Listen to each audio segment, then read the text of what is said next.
having a coach and working with Lindsay, she was really able to push me to really challenge myself and make sure that I'm hitting those benchmarks and helping me keep myself accountable, explaining the why behind what I was doing. Because there were some points where I'm like, what's the effect that is this really having? Sometimes it was a little discouraging, but then I'd meet with her and she would help pull up the numbers behind the articles. And so that really helped keep the momentum going and make me feel like, okay, this isn't just for nothing. Like, it really is having an effect. If I didn't have a coach, I don't think we would be where we're at today.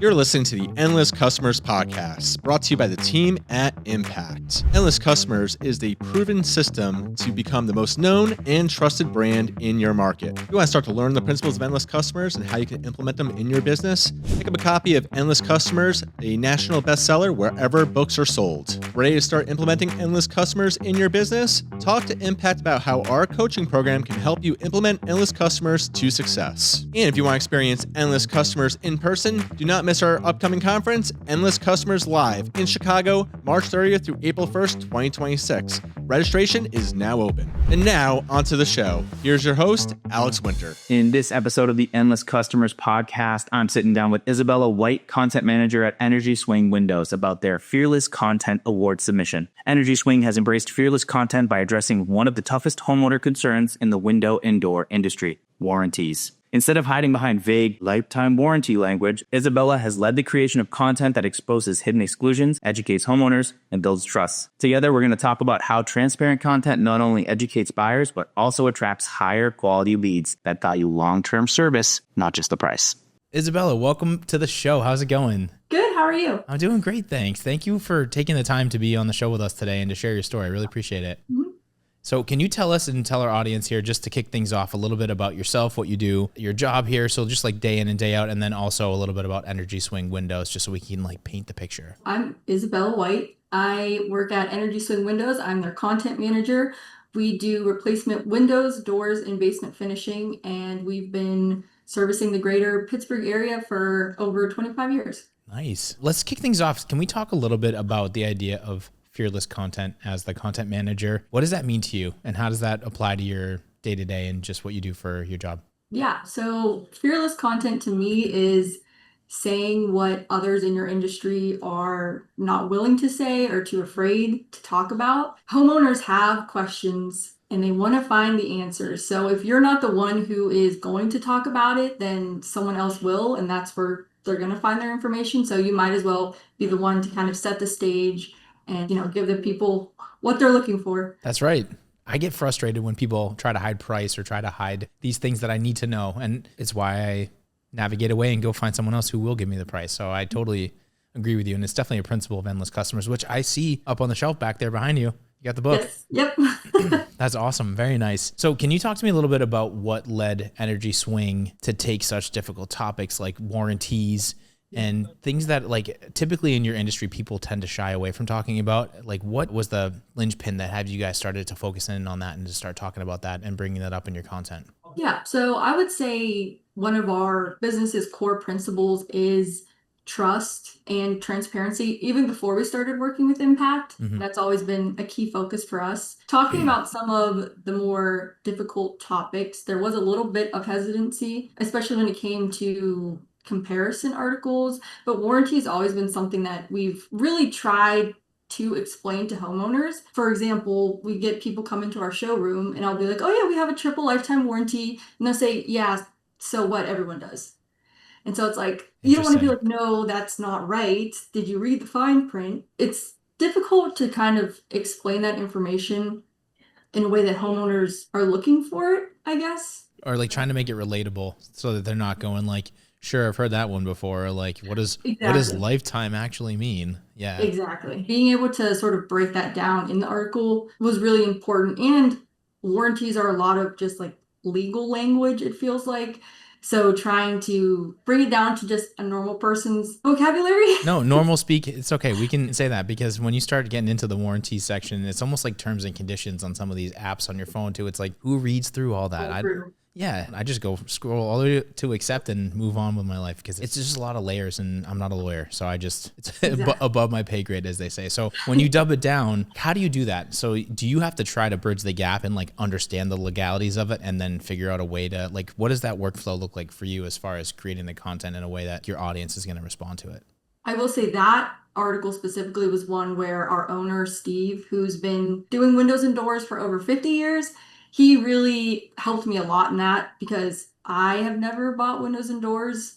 Mhm. So I'm not the best person to know about the warranties. I think what helped a lot was trying to find actual warranties and like highlight in that article. I highlighted specific like comparisons between two things. I think that really helped to actually have like this is specifically what it says, but that's not what it means by like lifetime warranty. It's like look at the exclusions. Gotcha. I'm just curious because I actually have to get new windows in my house. So I've been looking at a lot of different companies and warranties and all the all the legal stuff as well. I'm curious, why do a lot of companies avoid talking about this? Just in my research alone, they don't talk about it till you have somebody come out and give you an estimate and then they're in your house and then you can start to ask them the questions. But like if you're just trying to go to someone's website and figure this out on your own, I couldn't figure it out. So why do people do that? What's up with that? I know that was something that I struggled with too. And several of the articles is with the research. It's like I can't find this on anyone's site, which is kind of scary because I'm like, if I'm like natural homeowner in the market for this, it's got to be so frustrating. Right. I would say the reason why a lot of other companies don't want to talk about it is because it lessens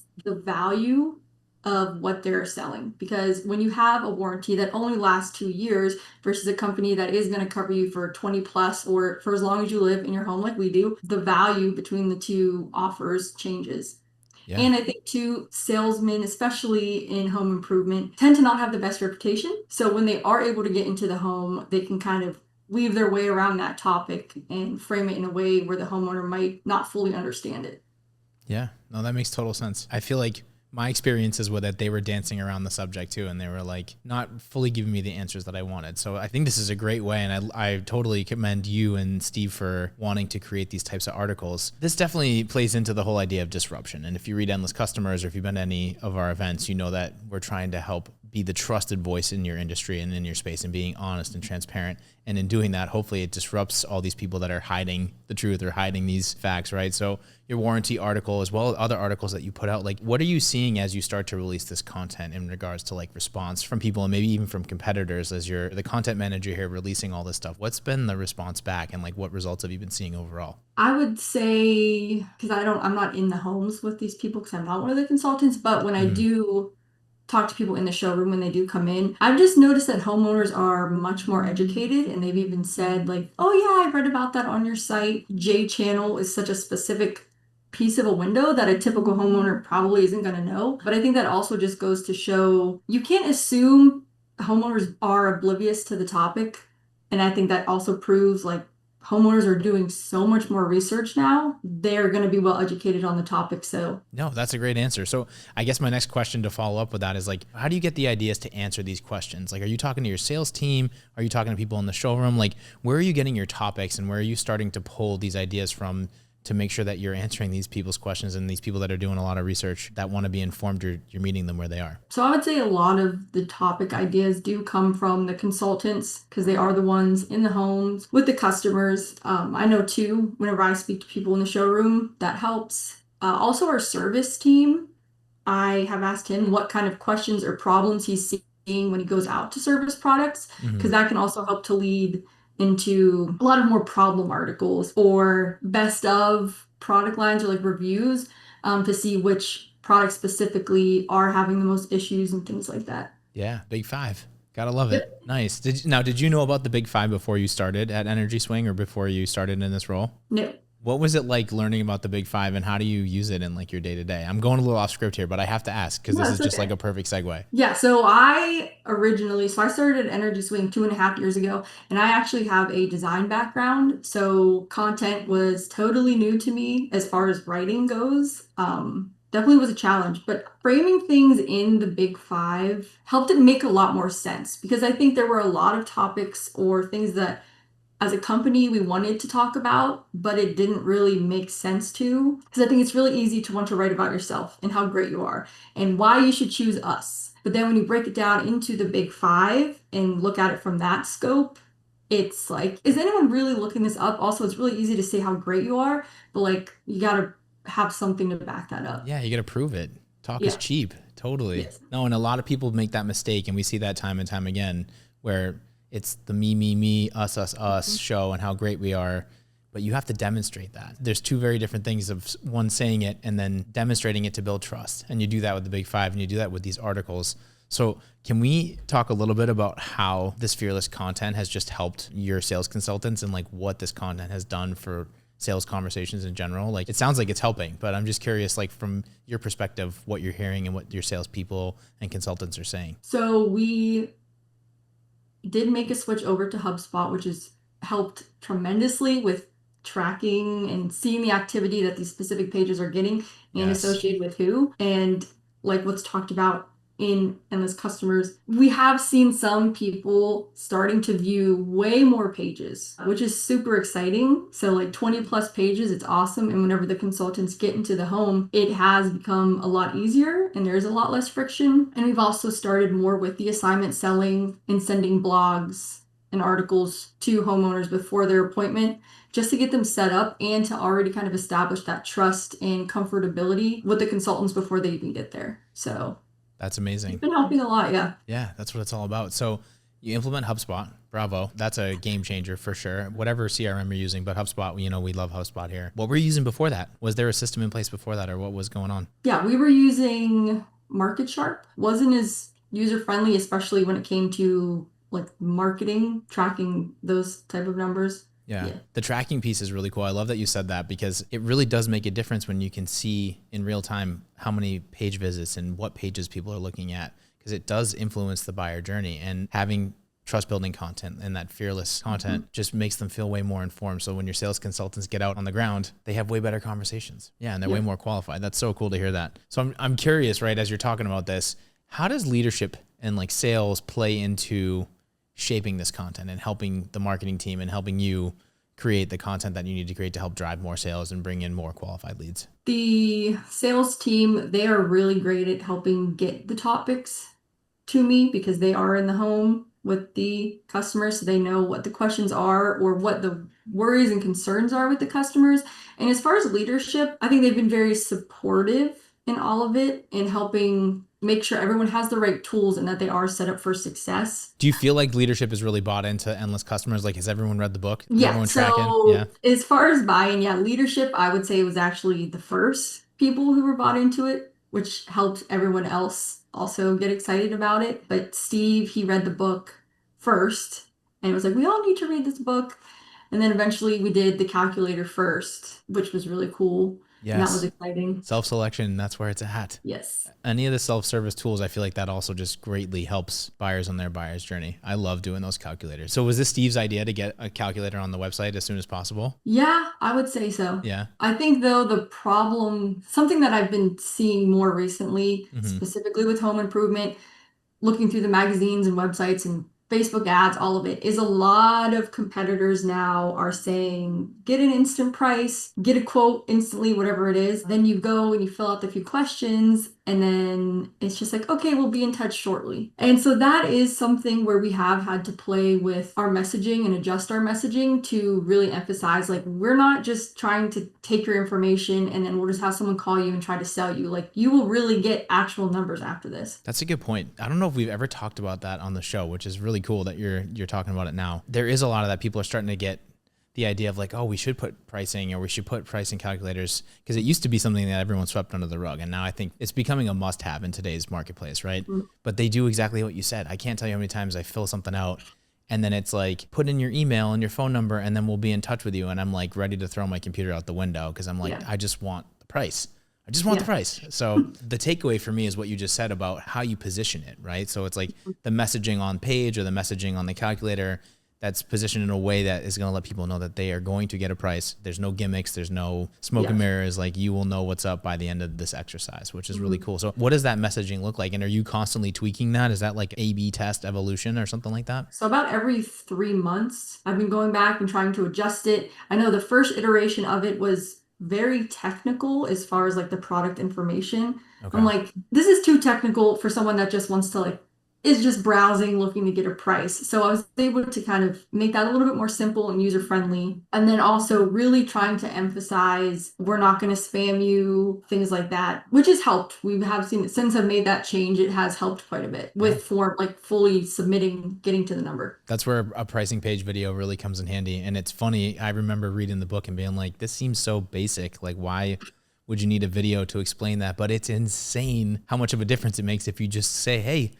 when you fill out this form, this is what's going to happen, and we're not going to spam you, and you're not going to get 100 phone calls and solicitations. It's crazy, the difference it makes. That's really cool. So can you talk to me a little bit about working with a coach, and who are you currently working with right now in the coaching program? I'm working with Lindsay. Oh, we love Lindsay. Lindsay's awesome. She's good people. She's a fellow video personality like me from back in the day, and she's from Massachusetts, so we got that too. But anyways, we digress.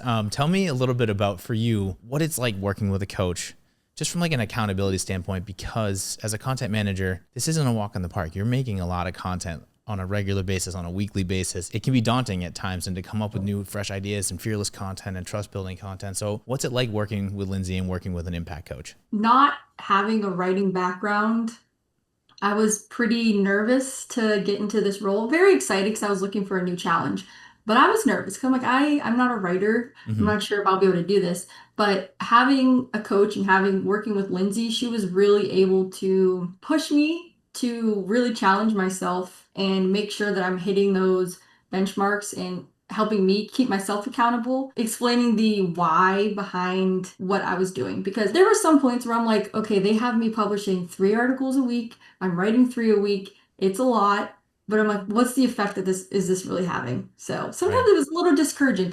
But then I'd meet with her and she would help pull up like the numbers behind the articles. And so that really helped kind of keep the momentum going and make me feel like, okay, this isn't just for nothing. Like, it really is having an effect. If I didn't have a coach, I don't think we would be where we're at today. And we've made a lot of progress. So that's a profound statement. That's a big deal. Wow, very cool. And accountability is a huge piece. That's something that I think is very relatable. I can relate to that. I think everyone watching and listening can too. And that's why having a coach is so important. You need that partner that can keep you on the straight and narrow, keep you focused, but also keep you inspired. Because you're right, when you're creating a lot of content, it can be daunting. It can be stressful. It can be tiresome. It can be all the feelings. And it's nice to have that backup and support to make sure that you're staying on task and you're focusing on the right things.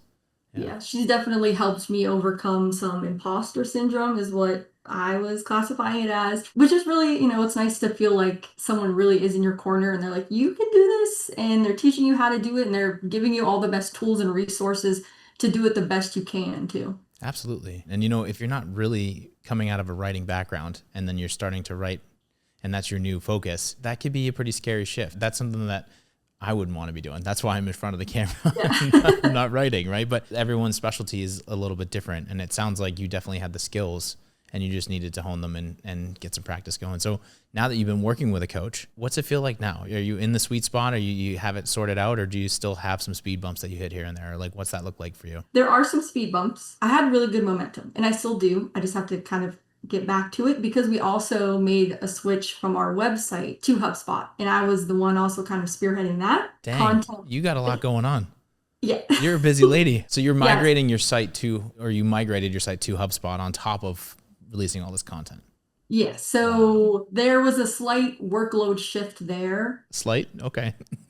Yeah. So now my focus is now getting back to the content. So that may be a little hurdle just to kind of get back into that momentum, because it took a while to really get in the rhythm of 3 per week, writing, editing, interviewing, all of that. We're doing our QA right now, so they're testing the site as we speak. So we'll see. That's exciting. Oh, we're going to have you back on the show so we can get an update on the website and how it's performing. That's exciting. So can we go back, since we're talking about migrating the site to HubSpot and releasing these articles, and you're releasing fearless content, right? Especially the warranty stuff, which I think is just really cool that you guys are disrupting in that way. Are you able to see some of these numbers and some of these metrics as far as like the effectiveness of the content you're putting out and how it's helping your sales team? Yeah, so we do have some reports set up with attributed revenue to like first blog seen or just new leads and contacts from where their first page that they landed on was a blog and in an article. That must be rewarding though, for you to see that like, hey, this contact came through and it was from a piece of content that I wrote and from a piece of content that we made as a team and pulled together as a company. That's exciting. Yeah, it's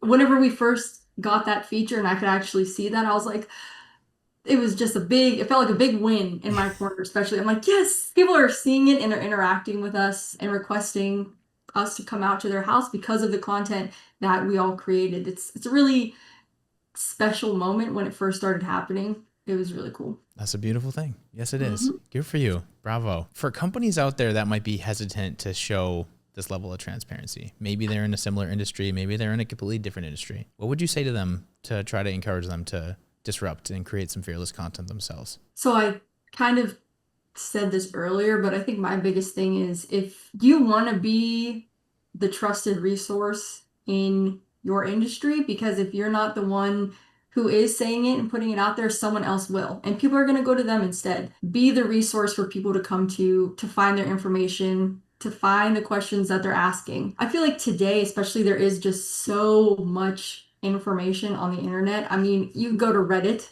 That's a big topic right now. You can find pretty much all your answers there. So it's like, you might as well be the one to make the content and to answer the questions. Couldn't have said it better. It's almost like Marcus is here and you're like channeling Marcus. Have you seen Marcus speak before? Yeah, I was at Impact Live in Chicago. Nice. In the spring, whenever that was. Yeah, I'm definitely picking up some Marcus vibes. That's awesome. I love hearing you say that. Since we're talking about it, great segue. What was it like going to Impact Live? Did you enjoy it? Were there some takeaways? Can you talk a little bit about your experience going to the event? Yeah, so I had been to several conferences before, and Impact Live was by far my favorite one that I had been to. Obviously, it helps that we are working with Impact, but I think my favorite thing from attending the conference was the networking and being able to meet other people who are in the same position I am. I got to meet so many people who, we're all sharing the same experience. So it was really refreshing and nice to hear how things were going for them. I love that. That's such a great point. And it's true. There's so much organic conversations that happen just like that, where you meet somebody that's in a similar position or similar seat and you can bounce ideas. We've even gotten ideas from customers just like you of like, whoa, you're doing something really cool. That's honestly how assignment selling, we also turned into assignment recruiting for bringing and hiring on talent. And we learned that from a client. So like, those are the beautiful moments that happen at a conference like Impact Live, which by the way, I guess should I announce it? Should I say it? We're switching Impact Live officially to Endless Customers Live. And the first one will be kicking off in the spring in Chicago of 2026. So hopefully we'll see you there. Yeah, I'm planning to be there. Awesome. All right. So this is my favorite part of the show. I'm putting you on the spot. This might be a little tough to answer, but I love this because it really just kind of brings our conversation together here. What's the one takeaway or the one thing for our watchers, our viewers, our listeners out there that you think they should take away from this conversation today? Don't be scared and just publish the content. Talk about it. Don't be scared to talk about it. That's my biggest thing. Because there were some articles where I'm like, I don't know if I'm a little nervous to hit publish, but it's like, just do it. Just do it. I love it. Yep. I love it. You heard it here, folks. Just do it. Don't be afraid. Yeah. It's amazing the magic that can happen if you can just get over those fears, worries, doubts, concerns. It's really cool. Well, Isabella, thank you so much for taking the time to be on the show today and sharing your story. I really appreciate it. Yeah. Thank you for having me. Absolutely. And I definitely want to have you back on the show once the website launches. I want to see how everything rolls out and what new leads and sources start coming to your website. Yeah, I'm excited. Awesome. All right. Well, thanks again. And for everybody out there watching and listening, this is Endless Customers. I'm your host, Alex Winter. We'll catch you on the next episode.